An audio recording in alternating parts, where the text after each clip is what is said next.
2008, o jovem senador do Illinois, Barack Obama, provocou uma revolução na política norte-americana ao usar as redes sociais, que então começavam a dominar o mundo, para conquistar os jovens e colocá-los nas ruas para recrutar a população para votar e conquistar votos. Os mais atentos alertaram que aquele que seria presidente dos Estados Unidos por 8 anos não desgrudava de seu BlackBerry. 10 anos depois, o mundo percebe que as redes mudaram a política em todos os aspectos, das dificuldades materiais às atitudes dos políticos. No Brasil, muita gente está se debruçando sobre os resultados das últimas eleições para entender o que aconteceu e o que esperar do futuro. E o Expressão Nacional vai conversar sobre política e redes sociais com os deputados Daniel Coelho, do PPS de Pernambuco, Helder Salomão, do PT do Espírito Santo, o cientista político Leonardo Volpatti, autor do estudo A Eleição das Redes Sociais, recém-lançado, e o cientista político e pesquisador Marcelo Pimentel. Deputados, quando a gente discutia aqui o fim do financiamento empresarial, diversos parlamentares falaram que vai ser impossível fazer campanha política, porque o Brasil não tem a tradição do crowdfunding, ninguém doa para político, e a campanha é muito cara. E a gente está vendo aí, estou usando números oficiais, no primeiro turno, o candidato à presidência, o candidato Jair Bolsonaro, ele gastou pouco mais de R$1 milhão declarados no primeiro turno e obteve pouco mais de 46% dos votos válidos. O candidato Henrique Meirelles, que foi o que mais gastou, ele gastou cerca de R$45 milhões. E teve um percentual de pouco mais de 1% dos votos válidos. Quer dizer, parece que nessas eleições as redes sociais mudaram tudo o que a gente esperava em termos de financiamento de política. Esses dois candidatos não tinham muito tempo de TV, mas a gente também podia lembrar que o candidato que tinha mais tempo de TV, que era o Geraldo Alckmin, ele também teve 4% dos votos. O Bolsonaro tinha 2% do tempo de TV. Quer dizer, televisão e dinheiro não afetou muito o resultado. Deputado Helder Salomão, como é que o senhor está vendo essa situação? Eu diria que essa foi, a eleição que trouxe muitas novidades nos resultados e também nos métodos adotados. Eu votei favorável ao fim do financiamento empresarial, porque, a meu ver, o financiamento empresarial ele está na gênese da corrupção e era preciso colocar um freio nisso, embora eu insisto em dizer que, infelizmente, alguns ainda praticaram caixa 2 nessa campanha. E as redes sociais cresceram em importância como ferramenta fundamental para dialogar com o eleitor brasileiro.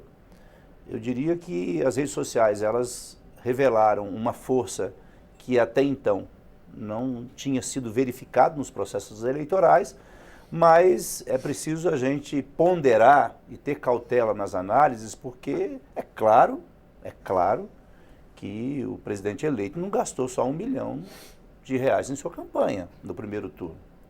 É claro que tem aí uma produção que vem há muito tempo, então tem 4 anos de um trabalho intenso, de um trabalho profissional, e o que a Folha de São Paulo denunciou, que só um contrato de uma empresa foi de 12 milhões para produzir conteúdo falsificado, as chamadas fake news, e isso chegou ao eleitor especialmente através de um aplicativo de mensagem chamado WhatsApp.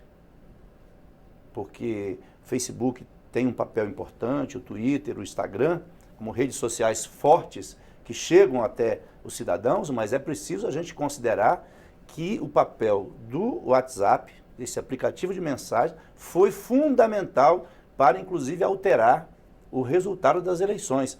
Porque a gente pode discutir mais adiante que não necessariamente muito engajamento que um candidato conseguiu durante a campanha e durante o seu mandato foi traduzido em votos. Talvez os especialistas nos ajudem a explicar. Alguns candidatos com pouco engajamento conseguiram resultados mais expressivos do que aqueles que tinham ou que têm um engajamento maior na rede social. Então, eu num outro momento aqui eu quero emitir a minha opinião que só a presença na rede social, ainda nesta eleição, pelo menos, não foi suficiente para garantir votos e resultado positivo no processo eleitoral. Enfim, eu acho que tem muita coisa para a gente conversar sobre isso. Eu acho que para os próximos anos a gente vai ter... A gente teve um turning point aí em meio de comunicação com o eleitor, deputado Daniel Coelho? Sem dúvida. A gente vinha falando, a próxima eleição vai ser a eleição da rede social, e nós vínhamos falando isso há algum tempo. E ela vinha crescendo em influência, não dá para você negar. O senhor vinha falando, mas muita gente não tinha percebido. Não tinha percebido, mas se falava. E a cada eleição ia crescendo a influência da rede, mas nós não tínhamos ainda observado uma oportunidade onde não só um candidato a presidente, mas vários candidatos a governador fossem eleitos sem televisão de forma absoluta e realmente com uma comunicação que ocorria dentro das redes sociais e principalmente no WhatsApp, que tem uma característica diferente do Twitter, do Facebook, do Instagram, porque ela é uma rede que ela depende exclusivamente de engajamento, das pessoas estarem participando. Você não consegue no WhatsApp, com dinheiro, fazer com que você vença um debate. É impossível você ganhar um debate no WhatsApp se você não tiver o argumento ajustado ao que o eleitor, ao que o cidadão está querendo ouvir e está querendo discutir. Já nas outras redes, você consegue, com mais recursos, ter um maior alcance e, além de ter um maior alcance, você poder, talvez, aí segmentar dentro de grupos, de formas de pensamento. Então, é uma campanha diferente. O WhatsApp teve um papel relevante nessa eleição e isso comprovado com resultados, como eu disse, não só na eleição para presidente, mas alguns estados já demonstraram essa mudança. Na eleição para o parlamento também, né? A gente já teve, eu acho que eu fazia já algumas contas aí, e a gente já pode dizer que na próxima Câmara dos Deputados a gente vai ter cerca de 20%, 15% de parlamentares eleitos com pelo menos metade dos seus votos conquistados na rede social. Isso a gente discuta já conversando com parlamentares eleitos e reeleitos. Então você tem também um papel relevante das redes sociais no próprio parlamento. Concordando com o deputado Helder no sentido de que nem sempre o engajamento quer dizer voto, porque o engajamento pode se dar por vários motivos. Eu vi até na eleição uma reportagem que mostrava o perfil da rede social de um parlamentar aqui da casa e que ele tinha um engajamento muito baixo quando ele falava dele. Mas quando ele falava mal do principal adversário, o candidato a presidente, o engajamento dele era alto. Então o engajamento pode enganar. O engajamento falando mal de alguém não quer dizer que aquelas pessoas vão votar em você só porque elas estão compartilhando um xingamento, um fake news ou até uma crítica a alguém que tem uma alta rejeição. Já o engajamento, quando você fala do seu trabalho, ele dá um indicativo de voto. Então, talvez até explicando um pouco o que o deputado Helder falou, a gente precisa também saber entender um pouco a rede. É muito fácil você ganhar engajamento se você entra nas bolhas. Você tem uma bolha muito forte na direita, uma bolha muito forte na esquerda, e se você faz o discurso daquela bolha, você pode ter um aumento de engajamento. Não necessariamente um engajamento nas suas pautas, no seu trabalho, mas um engajamento somente do que aquela bolha está querendo falar. Então é uma nova dinâmica, uma nova política e inclusive uma nova forma de governar. Eu acho que a gente vai experimentar nessa próxima legislatura e nesse próximo governo, um governo que, além de governar com os meios institucionais, ele também vai governar pela rede. Ou ele pelo menos está se propondo a isso, com vários parlamentares também se propondo a fazer um mandato a gente tem até parlamentar que está dizendo que vai opinar no voto, que eu acho um perigo, mas é um direito do parlamentar, que vai estar submetendo às redes sociais cada voto que vai ser dado em plenário. Então você vai ter a rede social participando diretamente do exercício do mandato dos parlamentares e quem sabe até de presidente e governador. É um novo momento, sem nenhuma dúvida, e para ele não tem volta. A gente não sabe o que vai acontecer, mas não tenho dúvida que isso é um momento que vai se aprofundar cada vez mais. Leonardo, a gente viu diversos cientistas políticos depois do primeiro turno, principalmente com a gente teve 2/3 do Senado que foram renovados agora, 87% de renovação. A Câmara aumentou um pouco, mas é uma renovação também alta, mas foi a mais alta dos últimos 20 anos, mas foi só um pouco mais alta. Mas muito cientista político falando, nossa, eu vou levar um tempo até me recuperar e entender o que aconteceu. O deputado Daniel Coelho está com tosse, pode tossir, deputado, senão você morre engasgado. Eu queria saber se vocês esperavam isso, esse levantamento amplo que vocês fizeram aí de eleição para presidente, para senadores e deputados, como é que foi o resultado, como é que vocês receberam esse resultado? Olha, a gente já esperava isso. A gente vinha estudando há um certo tempo o monitoramento das principais bolhas sociais em relação às redes sociais. Então, o que eu acho que tem que ser feito, muitas vezes, muitos parlamentares não entenderam isso. A classe política não entendeu isso, até por uma questão geracional. Mas o que acontece é que as mensagens nas redes sociais, elas não podem ser encaradas sobre um viés casual. Tem que ser olhado de uma maneira mais científica, porque você vê que há um fenômeno social ali. Quando há algumas mensagens sendo ditas, algumas narrativas sendo formadas, essas narrativas convencem aquela bolha específica da direita ou da esquerda, ou sobre algum assunto específico, por exemplo, armamento, você vê que há grupos de apoiadores, influencers, deputados, partidos que se formam ali, e aqueles partidos, aquelas bolhas, aqueles influencers, formam uma opinião e conseguem ter engajamento dentro daquele grupo social. E assim vai atingindo a sociedade, aquelas narrativas vão ganhando força, e quando ganham força, notoriamente, vão ganhando popularidade, e quem se consolida como representante daquela pauta tende a ser um herói, digamos assim, tende a ser uma pessoa que personifica aqueles valores, aquela narrativa. Então, eu acredito, com o livro que nós fizemos, nós conseguimos ver isso claramente. Os parlamentares ou a classe política em si, muitas vezes não entendeu esses movimentos científicos. Então, quando se entende, muitas vezes vão tateando alguns assuntos que dão repercussão.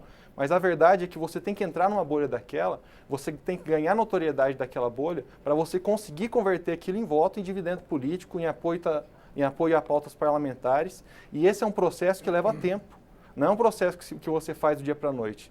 Então, aqueles parlamentares que chegaram na eleição, na véspera da eleição, quiseram impulsionar, ou seja, quiseram pagar as redes sociais para alcançar mais gente, não teve engajamento. Você tem visibilidade, você consegue atingir mais pessoas, mas não necessariamente aquelas pessoas gostam da sua pauta ou confiam em você a ponto de votar em você. Então, o turning point, eu acho que o momento de transição é entender que as redes sociais abriram um canal direto para ganho de confiança e para ganho de desconfiança de alguns parlamentares.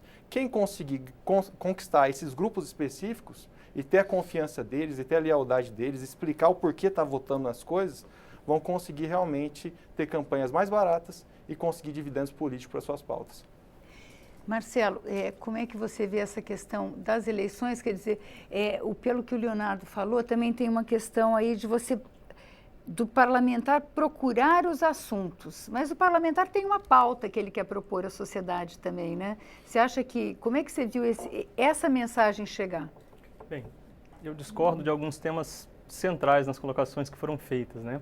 Eu concordo que as redes sociais estão ganhando um papel cada vez mais relevante a cada eleição, mas não a colocaria como ponto central, como determinante para a eleição dos candidatos agora, de imediato. Acho que a gente pegar a realidade do Bolsonaro, do Meirelles, tal como foi colocado, no fundo, se apegar a alguns outliers, alguns pontos fora da curva para tentar explicar como foi essa eleição, né? No fundo, o Bolsonaro não é um produto, o fator determinante para a eleição do Bolsonaro, na minha visão, não é o uso da rede social. É toda a conjuntura anterior à eleição, pelas revelações da Lava Jato, pelo desgaste da classe política, pelas demandas de 2013 e 2015 que não foram atendidas, por ele muito cedo ter se colocado como um candidato claramente antipetista, enfim, há uma conjuntura que culminou, na minha visão, com a eleição dele. E não as redes sociais foram determinantes para a sua eleição. O papel do financiamento de campanha, realmente, como você colocou a questão do Henrique Meirelles, é uma exceção. Houve um cenário totalmente adverso nessa eleição, que foi a possibilidade dos candidatos poderem usar recursos próprios no limite dos seus cargos. Possibilitou que candidatos muito ricos pudessem colocar a maior parte aí do seu patrimônio em jogo, em suas campanhas. E mesmo assim, dada essa conjuntura que eu havia mencionado totalmente diferente, eles não conseguiram sobressair. Mas, se você pegar o conjunto de estudos da ciência política, eles mostram que maiores arrecadações significam maiores votos. Não daria para a gente refutar essa tese de imediato, acredito eu, pela experiência de 2018. São fenômenos muito complexos que precisam ainda ser estudados e precisam de muito tempo. Me chamou uma atenção no estudo do Leonardo que o segundo candidato com maior nível de engajamento na rede foi o Amoedo, do Partido Novo, que não teve uma votação muito expressiva. Era um candidato novo no cenário, não era um político tradicional, teve até uma votação grande para quem estava começando. Teve, né? Uma boa votação. Teve uma boa votação para quem estava... Agora, ele teve o segundo nível, ele ficou acima do Fernando Haddad no nível de engajamento nas redes sociais. Quer dizer, isso... A rede não é uma causa, ela isso é um não sintoma. se refletiu automaticamente em votos, é isso que você está falando? Olha, Exato. Eu acho que nós temos vários casos. Tem esse caso do Almoedo, tem casos de vários senadores e de vários deputados federais, estaduais também, em cada estado, de grande repercussão nas redes sociais e votações pequenas. Eu vejo o seguinte, que de fato não dá para absolutizar o poder das redes sociais. Eu assisti uma palestra com um sociólogo italiano chamado Domenico De Masi. E ele disse que na Itália, no parlamento, isso foi em 2013, já tem 5 anos, naquela época, mais de 100 deputados italianos foram eleitos basicamente pela sua atuação na rede social. Então é claro que a influência das redes tende a crescer, é irreversível isso. Mas eu vejo que nós temos alguns problemas. Porque, por exemplo, de fato, a eleição do presidente não se dá apenas pelas redes sociais. Além, né, dele pegar uma onda, né, de criminalização do Partido dos Trabalhadores, que vem sendo, né, sistematicamente feito desde 2005, mas mais fortemente a partir de 2015, 2016 com o impeachment. E ele pegou bandeiras e temas que têm apelo popular. Porque se a gente vai para a rede social com temas e com bandeiras que não têm repercussão, você não consegue, primeiro não consegue engajamento, e segundo, isso não vai ser revertido em voto. E o mais grave, que alguns parlamentares, e aqui da casa mesmo, analisei alguns casos, não é o caso de expor aqui, mas que tratou a rede social como se fosse um portal de notícias. Divulgava, né, aquilo que o Daniel falou, divulgava temas polêmicos, mas isso não se traduziu em voto porque o eleitor não fez a associação entre a atuação do parlamentar e aquilo que era divulgado em suas redes sociais. Então é fundamental a gente analisar isso, porque na minha avaliação a rede social terá um papel cada vez mais relevante. Eu creio que os que foram reeleitos e os novos eleitos terão uma preocupação maior com a utilização da rede social.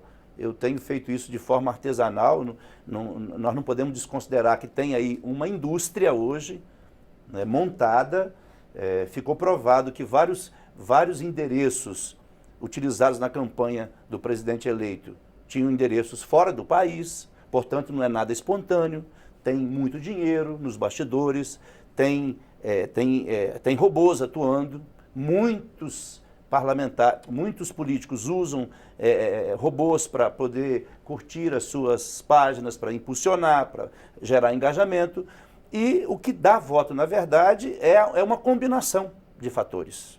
É a rede social, mais a coerência da atuação, ou então o tema que se utiliza na campanha. Então, o presidente eleito utilizou temas que são caros à população e apresentou soluções que agora ele vai ter que provar no exercício do governo que são possíveis. E a última coisa que eu acho assim fundamental, as próximas eleições, eu acho, Daniel, que nós vamos ter que nos debruçar sobre a lei eleitoral, porque é preciso que sejam colocados alguns limites.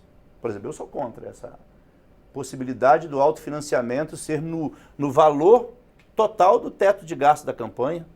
Quer dizer, eu creio que eu, Daniel, qualquer outro que for disputar uma eleição, deveria poder doar para si próprio, autofinanciar sua campanha em no máximo 10%. Senão há, de fato, uma desigualdade. O candidato rico pode gastar todo o seu dinheiro para autofinanciar a sua campanha. Eu que sou professor, vou ter que gastar aquilo que me... né? E eu sou professor, como militante da minha profissão. Então, imagina, é desigual isso. Então, é preciso corrigir algumas coisas. E é preciso a gente se debruçar sobre as fake news. Eu tenho, assim... vou dar um exemplo.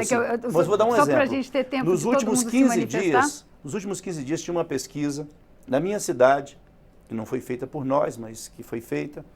Essa pesquisa indicava um resultado eleitoral para presidente. Nos últimos 15 dias. Em 15 dias, a eleição virou de cabeça para baixo, por causa da atuação forte na cidade das fake news, inclusive influenciou negativamente no meu desempenho eleitoral. Foi bom? Foi, mas podia ter sido melhor. Eu queria explicar por que a gente chamou esses dois deputados. Os dois deputados têm uma presença importante na rede social, acho que vocês já perceberam. Os dois atuam há algum tempo nas redes sociais e têm uma presença marcante, por isso que a gente está aqui conversando com eles sobre isso. E eu queria colocar uma questão. Teoricamente, os meios de comunicação de massa são um jeito mais fácil da gente chegar a muita gente. Né? Televisão, você chega a 100 milhões de pessoas. Por que as redes sociais fazem mais sucesso? Quer dizer, no caso do deputado, você tem como eleger o público que você procura, porque teoricamente é um contato quase que individual. Você tem, primeiro, várias redes e várias formas de comunicação. Então, a rede social, ela é utilizada diretamente. Então, Daniel pode ter, eu tenho minha página, mas a rede social, ela também debate por si só. As pessoas, elas debatem dentro dos seus grupos de atuação, dentro das suas áreas, dentro das suas categorias. Quando o Leonardo fala que não dá para a gente simplificar a eleição de Bolsonaro pela rede social, é lógico que não. Ele tinha pauta, ele teve um trabalho, ele conquistou a população, como o Helder fala, com algumas pautas que tinham maioria na sociedade, mas sem a rede social ele não teria feito, porque ele não teve tempo de televisão e não teve apoio político, ele não teria chegado ao eleitor, não teria sido possível alguém ganhar uma eleição sem a existência da rede social, sem o instrumento da TV e sem o instrumento do apoio político. Ele não tinha apoio de governadores, ele não tinha quase apoio de deputados, a não ser os que ele elegeu novos, mas não dos atuais, e não tinha a estrutura formal da TV. A mesma coisa ocorreu no Rio de Janeiro com o governador eleito e em Minas Gerais com o governador eleito. Chegaram ao segundo turno sem nenhuma televisão. Então a rede social, ela deu a possibilidade de você ter um outro canal. A televisão continua a existir, é evidente. Né? Mas você tem aí uma mudança comportamental. Se a gente olhar a pré-campanha, Bolsonaro teve pouca boa vontade da imprensa. A imprensa bateu muito nele no período de pré-campanha. Então não foi pela imprensa que ele cresceu, não foi pelo apoio político e não foi pela televisão, a rede social foi predominante. Evidentemente que não era só a rede social, porque se fosse o Amoedo tinha estourado de voto. Então aí a gente vai para um segundo passo da nossa análise. Por que o Amoedo teve um grande engajamento de rede social e não teve o voto? A gente pode falar a mesma coisa do candidato Boulos. O candidato Boulos teve um alto engajamento de rede social comparativo dentro da bolha da esquerda e zerou. Ele teve 0 voto, foi 0%. Porque dentro do campo dele ele apenas reforçava a mensagem da candidatura de Haddad.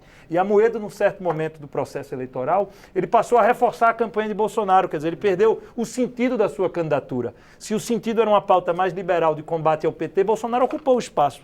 Então as pessoas se engajavam na rede de Amoedo, compartilhavam a rede de Amoedo, mas quando chegou no dia da eleição votaram em Bolsonaro, um pouco no voto útil. Estou fazendo um comparativo, trazendo de um extremo para o outro, um pouco do que ocorreu com o Boulos, porque você pode explicar a mesma coisa. O engajamento do Boulos era relativamente alto para quem perdeu para Meirelles, por exemplo. Ele teve menos voto que o Meirelles.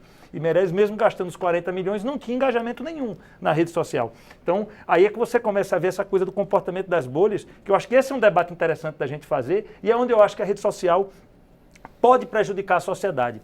O comportamento de bolha, ele induz a pessoa a comprar pauta fechada, seja ela da esquerda ou da direita. Então, se eu sou da esquerda, eu tenho que seguir toda aquela linha. Se eu fugir em um item, se eu sou da esquerda e eu estou discordando sobre aborto, todo mundo vai bater em mim dentro da bolha. Se eu estou na direita e estou discordando sobre armas, todo mundo vai vir e vai bater em mim dentro daquela bolha. Então, isso obriga a gente ter, ou força, tanto a sociedade como nossos representantes no parlamento, a seguirem bolhas e pautas fechadas, seja ela da direita ou da esquerda. E isso não é bom.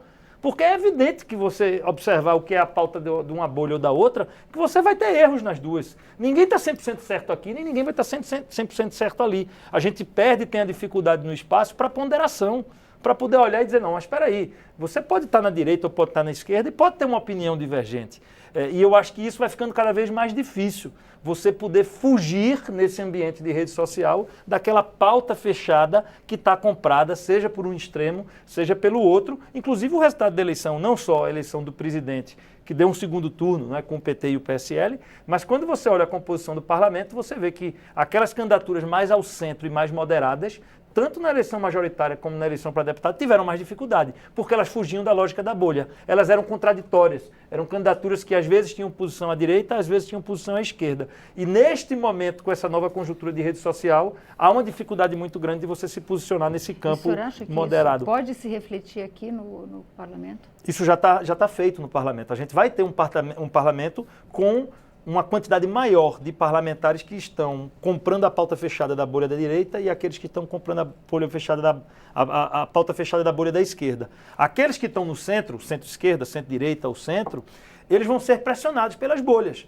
Então você vai ter uma pressão que vai ser exercida, né, pelo campo da esquerda e pelo campo da direita nos que estão no centro. Então isso já é um elemento dessa eleição. Quer dizer, hoje se você tem, eu posso dar exemplo para os dois lados, eu usei do aborto e usei das armas, mas se você for eleito mais no campo da centro-direita e você não é a favor de uma liberação total de armas, você vai apanhar imensamente nas redes sociais do seu eleitor. Da mesma forma, se você está no campo da esquerda e você tem uma opinião divergente no que se refere, por exemplo, a uma reforma, como uma reforma trabalhista, você vai apanhar imensamente dentro do seu ambiente da bolha, porque ali vai ter uma posição quase que fechada. Então isso faz com que você cada vez mais distancie os dois polos.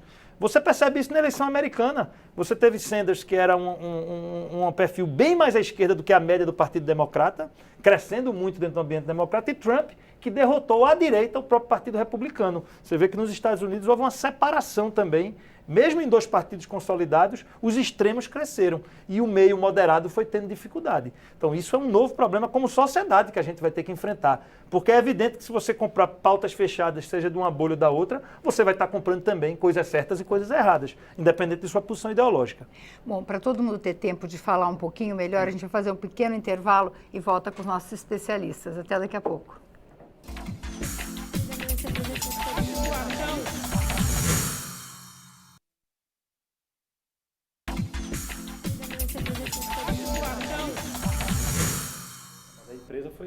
O Expressão Nacional está de volta. Hoje nós estamos conversando sobre a influência das redes sociais na política. E eu vou começar perguntando para o Marcelo Pimentel, quer dizer, a gente fez os programas que a gente fez logo depois do primeiro e do segundo turno, eu fiquei surpresa com uma coisa. Mesmo eleitores muito simples, quando a gente perguntava, e aí, para quem você votou para deputado? Falou, eu votei nos deputados que vão apoiar o meu candidato no parlamento. Eu nunca tinha visto esse tipo de consciência, né? Dificilmente o brasileiro pensa que a gente precisa formar uma bancada para apoiar o presidente. As redes sociais aumentaram a politização da discussão? Bem, provavelmente aumentaram, né? Talvez esse tenha sido um mérito interessante das redes sociais. E esse fenômeno aí de um voto mais vertical, né, é realmente interessante porque ele dá maiores condições de governabilidade, né? Supostamente teremos aqui uma bancada relevante do partido do presidente e ele poderá ter mais condições de manusear a base de acordo com a posição do executivo. Então, esse é um mérito, é algo realmente a ser acompanhado, porque, bem, redes sociais elegem, mas não governam, né? Há outros fatores envolvidos, mas esse alinhamento pode ser realmente muito importante ao longo do mandato. Quer dizer, você acha que estimulou um debate político? É possível a gente dizer que as redes sociais estimularam, mesmo que de forma distorcida, por fake news e outras coisas? Ah, sim, sem dúvida. Ela levou ao celular, ao smartphone dos cidadãos, uma quantidade de informações que talvez, sem a existência das redes sociais, ele não teria acesso, né? No horário eleitoral, num pouco contato com alguma atividade política, ele provavelmente estaria menos envolvido no universo político e em discussões e informações relacionadas aos seus candidatos. Leonardo, vocês fizeram um levantamento que avaliou diversos aspectos da campanha. Uma das maiores novidades nessa campanha, a gente passou por ela, né? A gente falou nela, mas que é o impulsionamento. Eu queria que você explicasse um pouco melhor o que é e se funcionou. Quer dizer, se a gente teve diversas pessoas, impulsionamento podia ser feito se o candidato usasse a sua própria banco de dados, não podia ser feito se ele pagasse para usar o banco de dados de outro. Ou seja, mandar mensagens para eleitores usando as redes sociais. Funcionou? Explica melhor o que é. Não funcionou. Muitos candidatos a deputado que foram eleitos não apoiaram realmente o impulsionamento, porque teve uma série de dificuldades operacionais, o Daniel até falou disso. Só que no caso, quem pagou muito, por exemplo, a Dilma foi, acho que a campeã que mais gastou recursos com impulsionamento. Roberto Requião, no Paraná também. Lúcia Vane, em Goiás também. Todos não foram reeleitos. Por quê? Porque não adianta você chegar no último momento da eleição, na cara do gol, e você trabalhar para você conseguir visibilidade. Porque o eleitor está mais politizado. E você ter visibilidade não significa conversibilidade em votos. Você tem que ter conquistado uma confiança há um tempo muito maior. Então, o que nós temos hoje, que é difícil muitas vezes de compreender, é que é necessário o político, ou a pessoa que pretenda ser política, ela atuar diretamente com as pessoas. Aquela técnica americana de going to public, ou seja, ir direto com as pessoas fazendo lives e explicando as coisas. Qualquer assunto pode ser explicado. Você consegue explicar algum assunto com coerência, por que você votou, por que você é a favor daquilo ou daquilo outro, se você fizer isso de maneira clara para a população. Então, eu acho que agora a tendência para 2019 é os parlamentares terem uma atuação mais transparente. O que aconteceu muitas vezes é essa ignorância dos parlamentares de entender que são formadas algumas bolhas políticas sobre alguns temas. Eu vou dar um exemplo das armas. As armas viraram um tema, um ed issue, né, uma matéria controvertida, porque isso foi trabalhado há um período muito grande de tempo. Formou algumas narrativas que associaram as armas, a aquisição de armas de fogo, a resolver o problema da violência. E a violência está latente na população. E você vê claramente que a formação de algumas bolhas de direita, do grupo da direita, que é um tema que vincula todo esse público. Por exemplo, nós fizemos um estudo, quando o Geraldo Alckmin, no seu primeiro programa de TV, se coloca contra as armas, e ele queria conquistar o público, que era o do Bolsonaro, que era o público tradicionalmente que o PSDB conquistava, que era a centro-direita, ele se rivaliza. Quando ele fala que é contra as armas, ele rivaliza com o principal tema que unia aquela bolha que ele queria conquistar. Então ele se coloca como anti-herói.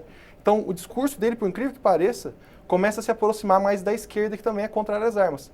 Mas por fatores históricos de várias eleições, ele tem a rejeição da esquerda e da direita. O resultado foi 4% nas urnas. Então, essa questão das bolhas tem que ser analisada de uma maneira mais científica. E não é só atuar de pauta fechada. Temos que entender isso, deputado, e começar a ser transparente com as pessoas. Sendo transparente, explicando as causas da votação, eu tenho certeza que vai se formando uma narrativa e as pessoas vão vendo autoridade nisso. Vão confiando mais nas decisões do parlamentar. Porque as pessoas querem não só algo fechado, alguma coisa mais decisiva. Elas querem realmente uma explicação do porquê daquilo. As pessoas estão realmente mais responsivas, mais querendo mais transparência nas decisões públicas. E isso é feito através das redes sociais. Quem está utilizando o jornal, utilizando terceiros para comunicar com a população, vai perder espaço. Não vai ser o interlocutor, o campeão das bolhas, e não vai converter isso em voto. Deputado Helder, o senhor foi, inclusive no seu estado, a principal presença nas redes sociais, segundo o estudo do Leonardo. O senhor acredita que as redes ajudaram na sua atuação ao dom da ubiquidade? Né? Deputado tem uma vida terrível que as pessoas ignoram, que é ter que estar aqui em Brasília e ter que estar no Estado, em todos os lugares que tem que estar no Estado, em campanha mais do que nunca. Você tem que estar em diversos lugares, conversar com muitas pessoas. As redes sociais ajudam um pouco a estar presente em todos os lugares, a ter esse diálogo, a essa transparência, de informar seu eleitor de tudo que o senhor está fazendo, de tudo que está acontecendo? Vânia, com certeza. Eu vou para casa, para o meu estado essa semana, chego à noite e às 4 da manhã eu estou saindo de casa do outro dia para visitar municípios do interior. A campanha terminou outro dia. Então a vida do parlamentar ela é muito pesada para aqueles parlamentares que querem. Eu digo o seguinte, meu primeiro mandato, vou para o segundo mandato agora. Só não trabalha aqui em Brasília e no estado quem não quer, porque tem muita coisa para a gente fazer e o eleitor, de fato, está cada vez mais consciente, cobrando né, posturas coerentes. A rede social tem que refletir com coerência a atuação do parlamentar. Senão, não vai virar voto. Embora, eu diria, Daniel, você fez uma análise que eu concordo, só queria enfatizar uma coisa sobre a eleição do Bolsonaro. Não fosse a presença forte das fake news, volto a dizer, que foram denunciadas na Folha de São Paulo, que ainda elas estão sob investigação, o resultado poderia ser outro. Sem desconsiderar o que ele construiu ao longo dos anos, os temas que abordou, mas não fossem as fake news, Eu volto a dizer, pesquisas na minha cidade indicavam um resultado eleitoral há 15 dias e 15 dias depois, né, com aquela enxurrada de notícias falsas que inclusive influenciaram nas eleições para o Senado e para a Câmara dos Deputados e para as Assembleias Legislativas. Alguns, tanto da direita, como da esquerda, como do centro, perderam votos e outros ganharam. É só a gente olhar pesquisas para senador, né, especialmente porque deputado federal não se divulgou pesquisa, mas se sabia da presença de alguns candidatos e a gente viu o resultado diferente. Alguns já foram citados aqui, mas tem muitos outros da esquerda e da direita e do centro. Então mostra que de fato é verdadeiro, Daniel, o seu argumento de que os que não se posicionaram mais à esquerda ou mais à direita, que ficaram mornos no processo eleitoral, tiveram problema de votação e não conseguiram êxito. Foram poucos os que se posicionaram de maneira mais isenta, digamos assim, do debate principal da polarização da esquerda e da direita, que conseguiu êxito eleitoral. São raros, a não ser aqueles que têm uma trajetória, uma história, porque a rede social tem que refletir a história do candidato, né? Não pode ser construído de última hora. O que eu avalio, assim, eu sou leigo no assunto, mas os especialistas podem nos ajudar aqui, eu vejo que as redes sociais elas têm um papel fundamental, ampliaram o interesse das pessoas pela política. As pessoas estão acompanhando mais porque pegam o telefone, né, e estão com a notícia na palma da mão. Só que as redes sociais, elas também, junto com o trabalho que a mídia tradicional fez, levou a uma polarização perigosa. Por que perigosa? Porque tem mais informações, tem mais interesse, mas as informações são superficiais. O debate é raso, as pessoas não se aprofundam nos temas. E o pior, aí que é o mais grave, por isso que eu digo que nós temos que nos debruçar sobre as fake news. As fake news foram responsáveis pelas eleições de alguns senadores, pelas eleições de alguns deputados estaduais e federais, e eu coloco aqui o debate sobre se não fossem as fake news, possivelmente nós poderíamos ter um outro resultado eleitoral para presidente da República. Então eu vejo o seguinte, que esse tema é um tema que a gente não vai resolver numa expressão nacional e nem nas teses que os especialistas vão se debruçar nos próximos anos. Agora, eu vejo que, de fato, as redes sociais também provocaram intolerância. Eu estava vendo uma entrevista assim, fantástica com uma psicóloga, dizendo como que as pessoas se encorajam muito mais nas redes sociais para dizer o que pensam, porque eu dizer para você, Vânia, para o Daniel, para o Leonardo, para o Marcelo, frente a frente é uma coisa, eu me esconder atrás de um computador e de um smartphone é diferente. Então as pessoas se encorajam a dizer coisas. E o pior, muitas pessoas pegam a informação sem nenhuma análise, sem nenhum critério, sem nenhum senso crítico e reproduzem aquela informação. Então, na verdade, as redes sociais também levaram as pessoas a uma conclusão equivocada. Por quê?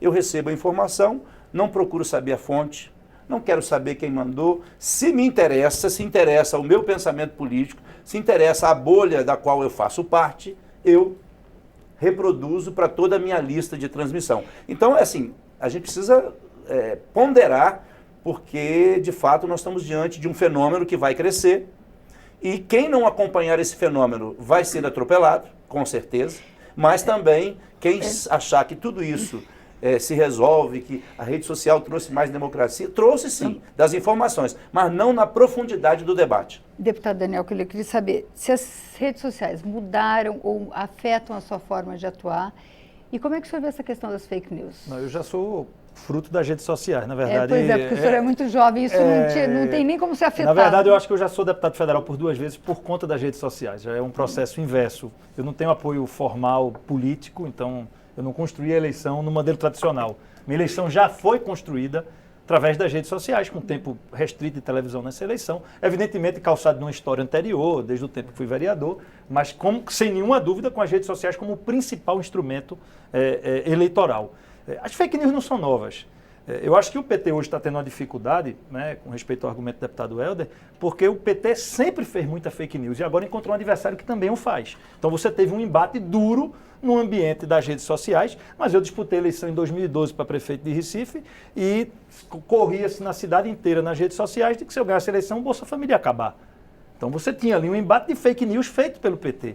O PT, como o deputado Helder fala, quando interessa a sua rede, você sendo bolsonarista ou petista, você passa para frente. Não digo todos, mas algumas pessoas o fizeram ao longo do processo. Então eu não acho que é razoável você dizer que apenas a candidatura de Bolsonaro produziu fake news. O candidato Haddad, numa sabatina ao vivo, num grande veículo de comunicação nacional, ele afirmou que o hoje eleito vice Mourão tinha sido torturador. Quando um jornalista o perguntou como era possível ele, com 16 anos de idade, ser um torturador no Exército, porque ele não tinha idade para ser torturador, ele começou a gaguejar e mudou de assunto. Ou seja, ele estava ali reproduzindo uma fake news que ele tinha recebido pelas redes sociais. Então não é razoável dizer que um candidato fez as fake news. Você tinha dois polos que trabalharam fortemente nas redes sociais, às vezes com os próprios candidatos falando ou forçando a barra, mas muitas vezes, e aí sendo justo, seja com os apoiadores de Bolsonaro ou com os apoiadores do PT, com militantes produzindo. Os militantes estavam ali produzindo. Quem não lembra de uma corrente que passa nas redes sociais há mais de 10 anos sobre o fim do 13º que teria sido aprovado aqui no plenário da Câmara?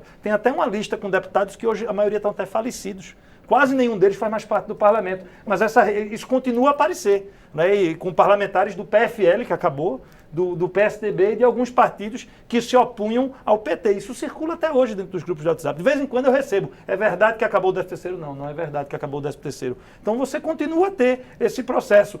O debate que era feito na esquina do bar, a mentira que era contada contra o adversário na esquina, na igreja, ela agora veio para o celular. Então você ganhou uma nova dinâmica, você ganhou um novo volume. Mas eu não acho que a novidade na mentira, a fake news, para a gente falar português, é a mentira, é a notícia falsa. A notícia falsa é contada na política desde sempre.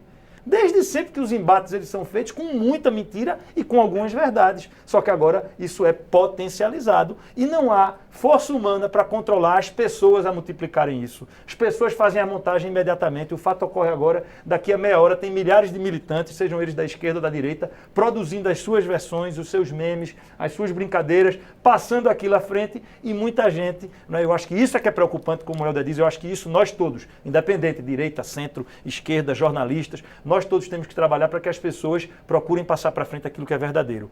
Né? Tem gente que passa consciente, sabendo que é falsa, mas acha que aquilo vai convencer a fazer o seu time ganhar, o seu candidato ser eleito, e é evidente que isso não é um bom caminho. Então é um trabalho de educação de médio e longo prazo. Mas eu não vejo novidade na fake news, apenas ela andou mais rápido porque você tinha... Daniel, só uma frase. Sim, eu queria... Claro, é só uma frase.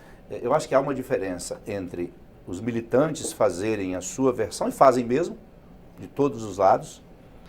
É uma diferença entre os militantes tomarem iniciativa e outra de um candidato que é beneficiado por milhões de contratos, né, feitos por empresários, por empresas interessadas em eleger um candidato. É muito diferente. Deputado, Concordo, mas tem denúncias dos dois lados, tem deputado. denúncia dos dois lados e não há nenhuma comprovação. Eu não vou fazer defesa de Bolsonaro, que nem meu candidato foi. Mas não há nenhum elemento que comprove que ele fez essa contratação. Isso é uma matéria Vamos de um jornal ouvir o que Marcelo precisa ser provada, Pimentel. inclusive negada pelo WhatsApp, porque o WhatsApp negou que teria havido o contrato. Então, além de uma matéria no jornal, que é um jornal que evidentemente fez campanha contra o candidato Bolsonaro, e é direito do jornal, não há comprovação.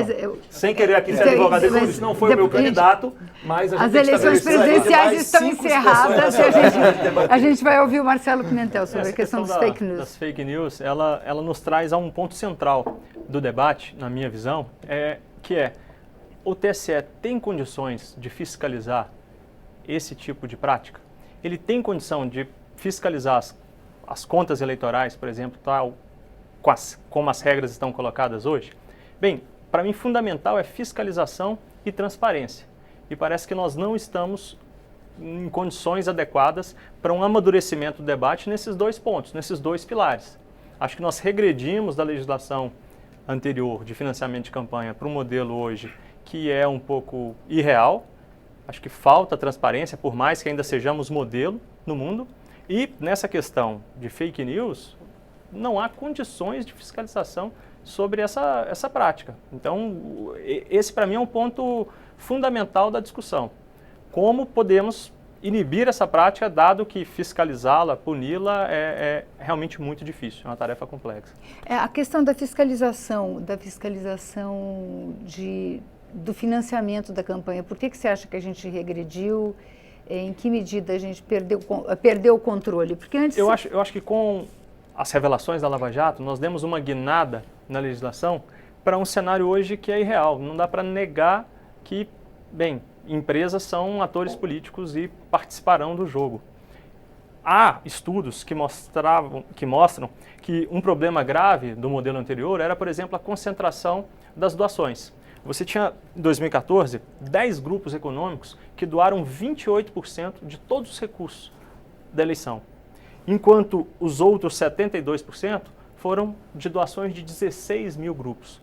Então, a legislação, ela permitia esse tipo de prática e esse era um ponto, por exemplo, que podia ser combatido através de uma regulação do valor total que poderia ser doado, de uma diminuição do número de candidatos que poderia ser doado, enfim. Havia mudanças em uma reforma eleitoral possível que poderia manter a realidade do nosso cenário. Hoje, o candidato Jair Bolsonaro declarou ter sido eleito com 2,8 milhões de reais. Ele colocou recursos à disposição do PSL, devolvendo recursos que ele tinha arrecadado. O Aécio Neves, em 2014, foi eleito com 226 milhões de reais. Então, qual é o segredo que hoje as campanhas custaram 1% do que elas custaram em 2014? Essa discussão precisa ser feita. As contas de campanha não estão realistas. Havia, por exemplo, a eleição da Dilma com 350 milhões de reais gastos, para uma eleição presidencial de 2018 com um teto de 70 milhões, já é um quinto, o cinto já foi muito apertado, que já nos levava a um cenário que em alguma medida era irreal, e nós nos deparamos agora com prestações de conta que, ao meu ver, precisam ser realmente fiscalizadas, não são coerentes com a realidade de uma campanha nacional. O teto para deputado era 2,5 milhões de reais. Nós temos um presidente eleito que supostamente gastou pouco mais do que um deputado poderia gastar para se eleger à Câmara. Tem alguma coisa que não está batendo, né? Leonardo, como é que você vê a questão das fake news? Uma facada, né? Uma exposição enorme, né? Antes de entrar na fake news, eu gostaria de retomar só o que o Marcelo levantou. Nós analisamos 4 fatores que nós entendemos que são fatores determinantes para essa eleição. Foi tempo de TV, recurso de campanha, ou seja, receita de campanha, apoio político partidário, de prefeito, de deputado, dependendo da campanha, e também engajamento nas redes sociais. E nós cruzamos esses dados, geramos gráficos. E você vê claramente, por exemplo, quem que era o candidato a presidente mais conhecido quando começou a eleição? Bolsonaro. Existem alguns dogmas no marketing que é ser conhecido, ser lembrado, ser votado. Ele já iniciou, faz 4 anos que ele está em campanha presidencial. Quem dos seus concorrentes estava há 4 anos fazendo campanha? Apenas ele. E ele conseguiu personificar a rejeição de um modelo de governo desgastado. Essa é a verdade. Ele entrou nessa bolha e ele conquistou esse público. E isso, essa confiança que foi gerada há muito tempo, foi que repercutiu na conversão em votos. E ele se tornou conhecido por quê? Porque as redes sociais, elas funcionam com algoritmos. O que são algoritmos? Você consegue juntar semelhantes. Se você começa a curtir coisas, o próprio algoritmo das redes sociais, do Facebook, do Instagram, te caracteriza como um grupo. E ele começa a te fornecer conteúdos daquele grupo. O que o Bolsonaro fez? Ele conseguiu ser criticado pelo grupo da direita e da esquerda. Quando ele começou a ser criticado, naquele caso da Maria do Rosário, no caso do Jean Willis, ele estava nessa bolha, ele foi conhecido por todo mundo, ele virou pauta. E quando ele virou pauta, ele se tornou conhecido. Quando ele se tornou conhecido, ele começou a personificar alguns aspectos de uma bolha específica. E essa popularidade foi feita ao longo de 4 anos. 4 anos que ele domina essa bolha, não é de ontem. Então não tinha Geraldo Alckmin, não tinha Meirelles, não tinha ninguém. Era o candidato mais popular. A chance dele converter e tornar a campanha mais barata era gigante, porque as pessoas confiavam de uma maneira de longa data nele. Então logo, as pessoas, além de confiar e votar, faziam campanha de graça. E o que não dá para fiscalizar, o que o Marcelo falou, é realmente a pessoa física, às vezes, não passar pelo caixa de campanha fazendo campanha de graça. Como é que o TSE fiscaliza o cara que vai na esquina imprimir um panfleto? E como é que pune o candidato? Porque ele não tem responsabilidade sobre isso. Então eu vejo que as redes sociais... Mas não é sobre isso que nós estamos falando. Não, né? com certeza. Mas eu estou querendo dizer é que a confiança gerou não só voto, mas gerou uma militância de graça que repercute na campanha barata. E eu acho que isso é um tema que tem que ser discutido na reforma eleitoral. Porque não é necessário fundo partidário e fundo eleitoral. Se o deputado ou parlamentar tiver um grande apoio, uma confiança, ele consegue. Tem deputado que, se 26 deputados forem eleitos com menos de 50 mil reais. Para senador... Quando a gente fala em engajamento, são pessoas que trabalham em prol daquele candidato, né? Também. Sim, eles são militantes. Né? São Ele assume, a rede social consegue seduzir essa pessoa para ela trabalhar por esse candidato Todos os candidatos têm sem uns ganhar mais, outros nada. menos. Né? Sem ganhar nada, né? Sim. O que eu vejo é, por exemplo, onde 4 anos atrás um senador ser eleito com 30 mil reais. E não foi um caso, foi vários. Uma campanha de senador, pelo menos 3 milhões. O que é isso? É uma conversão de uma popularidade, de uma confiança que gerou voto. Esse é o grande segredo. Que quem entender vai conseguir atuar aqui e se Mas eleger. isso é uma coisa que você acha que se reproduz ou é um fenômeno? Essa fiscalização que Marcelo fala, Leonardo e Helder também, e eu acho que a gente tem que avançar para isso.